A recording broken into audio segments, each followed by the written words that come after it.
162e sur 172 pays dans l'indice des privations de l'enfance 2017, la République démocratique du Congo ne fait plus partie des 10 derniers pays sur la liste où l'enfance est la plus menacée.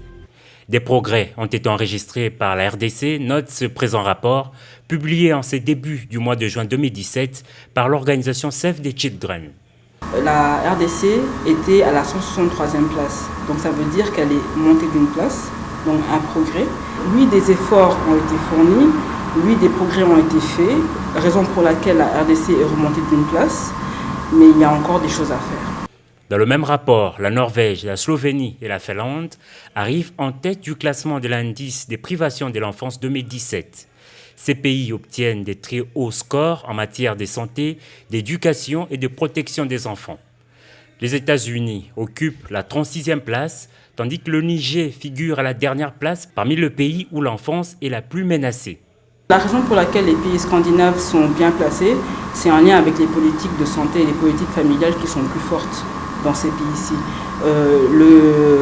Les États-Unis ne sont pas forcément les premiers parce qu'il y a des diversités, des disparités énormes au sein même de ce continent, je pense. Save the Children, qui espère, à travers ces rapports, offrir aux enfants un bon départ dans la vie, la possibilité d'apprendre et une protection contre les préjudices, recommande par ailleurs ce qui suit.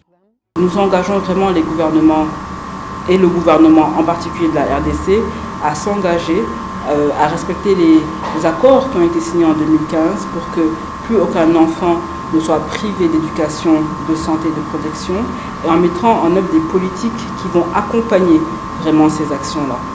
Il faut dire que ce lancement de l'indice unique par Save the Children coïncide avec la commémoration dans le prochain jour de la Journée internationale des droits de l'enfant.